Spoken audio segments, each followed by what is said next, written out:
Welcome to পালিজ diary. আশা করি আপনারা সকলেই খুব ভালো আছেন আর আমরাও খুব ভালো আছি।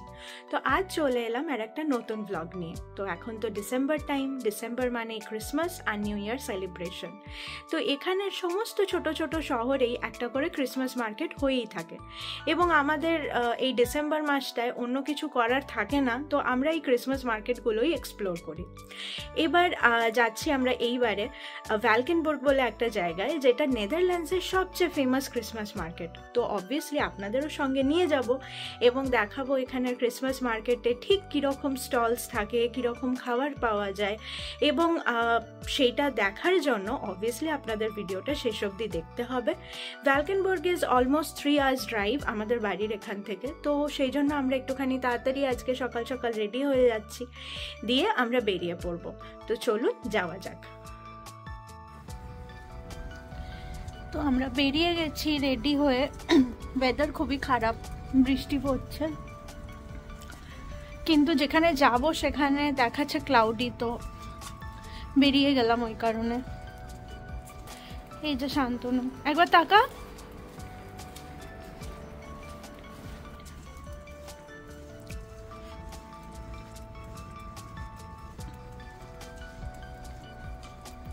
দেখা হচ্ছে আবার রাস্তায়। তো আমরা বেরিয়ে পড়েছি। রাস্তায় মাঝে মাঝেই একটু আধটু বৃষ্টি পড়ছে। এখন এটা ভাবছি যে ওখানে পৌঁছেও যদি এরকম মাঝে মাঝে বৃষ্টি পড়ে তখন ঘুরতে বেশ অসুবিধেই হবে। তো চারদিকে গাছগুলো দেখুন, একটাও পাতা নেই, সব ঝরে গেছে। আর নেদারল্যান্ডসের ওয়েদারটা না ম্যাক্সিমাম সময় এরকমই থাকে, আমি বলি ব্ল্যাক অ্যান্ড হোয়াইট ওয়েদার। তো গরমকালটা প্লাস অটমের টাইমটা এতটাই সুন্দর থাকে, কিন্তু এই শীতকালটাতে চারদিকটা মনে হয় যেন সব কিছু ড্রাই হয়ে গেছে আর শুকিয়ে গেছে। তো কোনো রকমেরই কোনো কালার নোটিস করা যায় না। তো এখনও আমাদের অলমোস্ট 2 hours 20 minutes মতো ড্রাইভ করতে হবে। আর এইখানে যে জায়গাটার ক্লিপটা নিয়েছি দেখুন, অনেকটা আমাদের ওই বালি ব্রিজের মতো লাগছে না? বালি ব্রিজের যে টোল ব্রিজটা, ওই ব্রিজটার পাশে যে দক্ষিণেশ্বরের ব্রিজটা আছে, এই জায়গাটা আমার পুরো মনে হয় ওই রকম। আপনারা আমাকে কমেন্ট করে জানাবেন আপনাদেরও সেরকম লাগছে কিনা। আমার তো তাই লাগে। এখানে সন্ধ্যে 7টা অবধি রাস্তা মানে হাইওয়েগুলোর স্পিড লিমিট থাকে 100 km/h, আর 7টার পরে সেটা হয়ে যায় 120। তো আগে আমার বেশ ভয়ই লাগতো এত জোরে গাড়ি চলে বলে, বাট এখন অভ্যেস হয়ে গেছে, কারণ চারপাশে সব গাড়ি প্রায় একই স্পিডে যাচ্ছে। তো এখন আর সেই ফিলটা হয় না যে এই গাড়িটা খুব জোরে যাচ্ছে।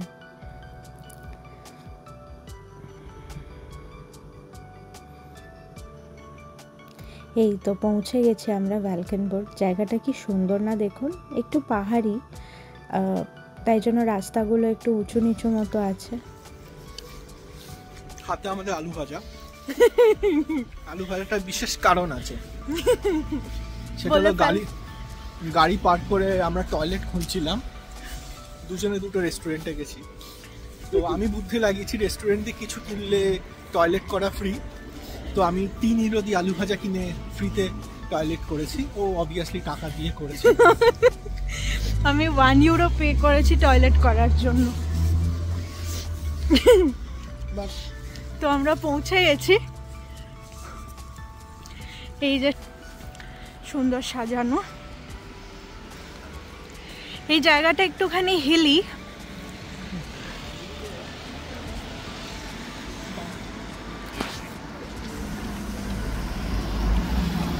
রাস্তাটা এরকম সুন্দর করে সাজানো আছে, আর এই দিকটা মোস্ট প্রবাবলি ক্রিসমাস মার্কেটটা। তো চলুন যাওয়া যাক। এবার চলুন আপনাদের ক্রিসমাস মার্কেটটা ঘুরে দেখানো যাক। তো এই রাস্তাটা দিয়ে আমাদেরকে ওই ক্রিসমাস মার্কেটটা যেখানে হয়েছে একটা কেভের মধ্যে, এই রাস্তাটা দিয়ে আমরা ওদিকেই যাচ্ছিলাম। তো দেখুন এই রাস্তাটাও কি সুন্দর সাজিয়েছে না, চারদিকে প্রচুর স্টলস ছোট ছোট। আমাদের ওখানে যেমন সেই সেলের টাইমে দোকান বসে, সেরকম টাইপের ছোট ছোট দোকানও আশেপাশে বসেছে।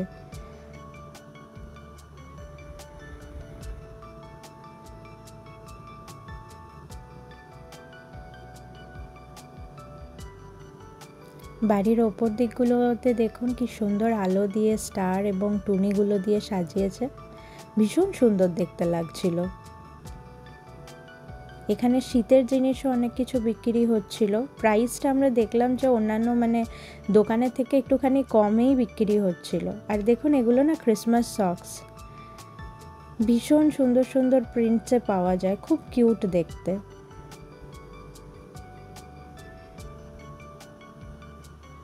তো আমরা আলু ভাজা খেতে খেতে এগিয়ে চলেছি ক্রিসমাস মার্কেটের দিকে।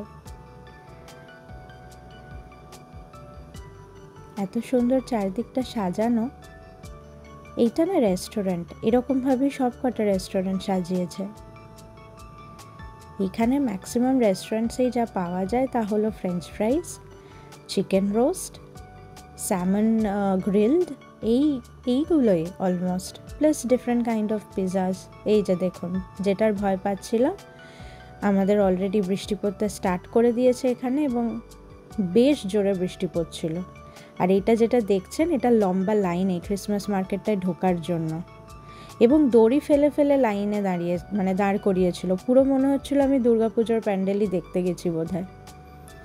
এই যে কার্স্ট মার্কেট লেখা আছে, কার্স্ট মার্কেট মানে ক্রিসমাস মার্কেট।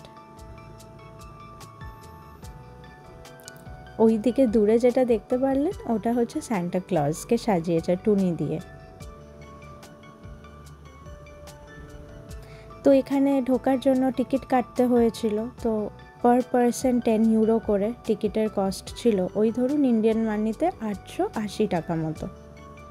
তো এখানে গার্ডস ছিল যারা টিকিটটা চেক করছিল। তো এই তো চলে এলাম আমরা গুহার ভেতরে।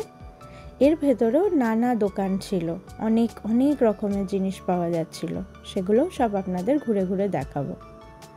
দেখুন, যিনি টিকিট চেক করছেন তিনি কি সুন্দর একটা ক্রিসমাসের হ্যাট পরে আছেন।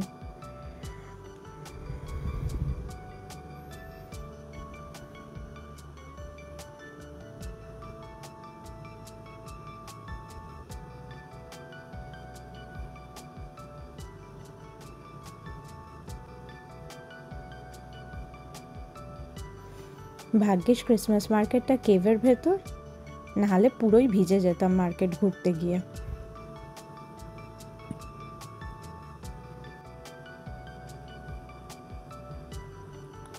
প্রচুর ক্রিসমাস ট্রি ডেকোরেট করা ছিল ভেতরে।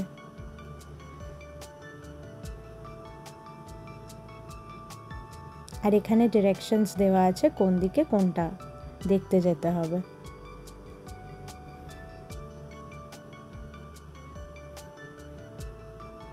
এই দেখুন, এটা একটা দোকান যেখানে অনেক রকমের ইনসেন্স স্টিক্স ছিল, ক্যান্ডেলস ছিল, প্লাস ছোট ছোট শোপিস ছিল, পারফিউমস ছিল। কতদিন পর যে ক্রিপ দেখলাম, সেই স্কুলে লাস্ট দেখেছিলাম 2012 সালে, তারপর থেকে আর সেভাবে ক্রিপ দেখিনি। এখানে ক্রিপটা দেখে খুবই এক্সাইটেড লাগছিল, কি সুন্দর করে বানিয়েছে না।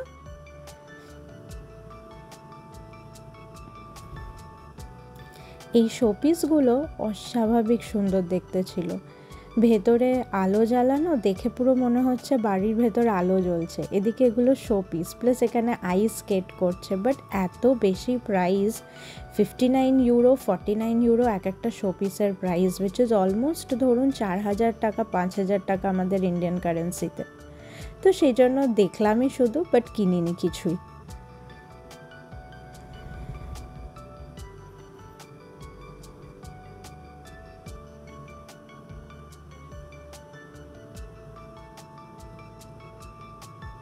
ও হ্যাঁ, এখান থেকে একটা ফ্রিজ ম্যাগনেট নিয়েছিলাম ক্রিসমাস থিমের।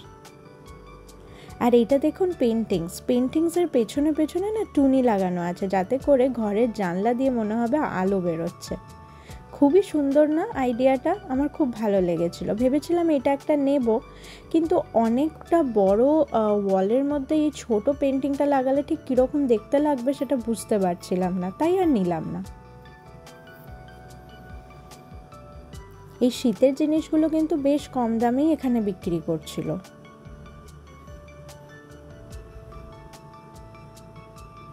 মানে বেসিক্যালি আমাদের ওখানে যারা মেলা হয় না, এরা তেমন ক্রিসমাসে মেলা বসিয়েছে আর কি। মেলায় বিভিন্ন জিনিস পাওয়া যাচ্ছে এবং লোকে কিনছে।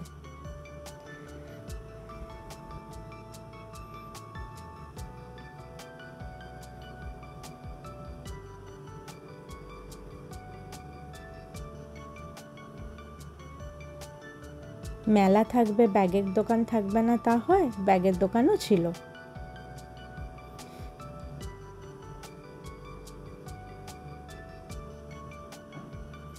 এগুলো না ল্যাম্পস, কি সুন্দর না ল্যাম্পগুলো।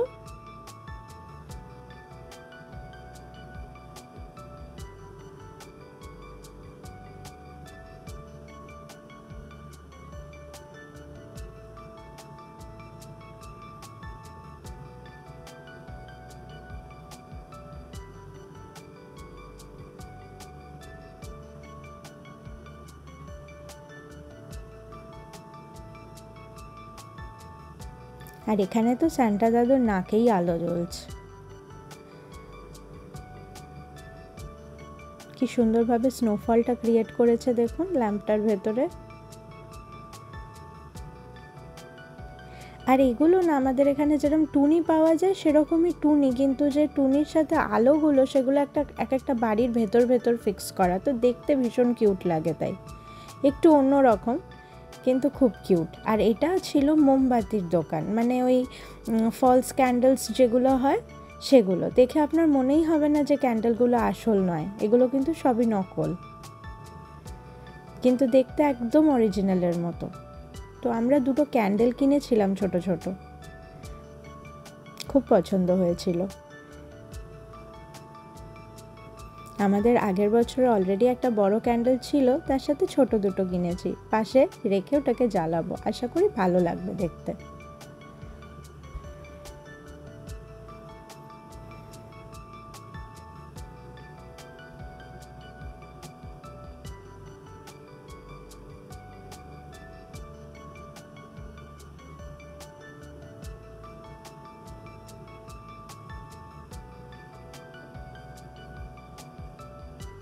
স্নোম্যানটাকে কি কিউট লাগছে না দেখতে? এখানে দাঁড়িয়ে সবাই ছবি তুলছিল, আমরাও তুলেছি। মেলা থাকবে আর জুয়েলারি থাকবে না তা হয়? যেখানেই যান না কেন পৃথিবীতে, মানুষের কিন্তু হাবভাব চিন্তাধারা সমস্ত কিছু অলমোস্ট একই হয়। আমাদের ওখানে কাঁচের চুড়ি পাওয়া যায় আর এখানে সিলভারের চুড়ি।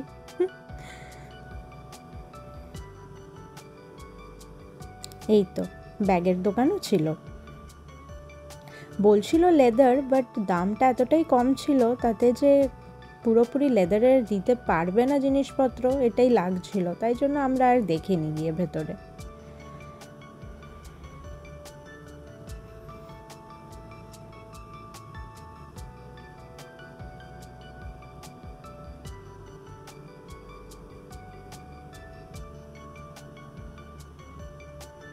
চারিদিকে সুন্দর সুন্দর জায়গা বানানো আছে যাতে মানুষ গিয়ে ছবি তুলতে পারে। এই ব্যাপারটা আমার খুবই সুন্দর লাগে এখানের ক্রিসমাস মার্কেটে, মানে ওই সেলফি কর্নার টাইপের বিভিন্ন জায়গায় একটা করে আছে, এবং আমরা প্রত্যেকটাই গিয়ে ছবি তুলেছি।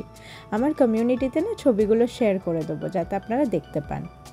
তো এই তো হয়ে গেল আমাদের ঘোরা, কিন্তু আমরা ভেবেছিলাম এরপরে সান্টাস ভিলেজটা ঘুরতে যাব, কিন্তু সে হলো এক মহা বিপত্তি।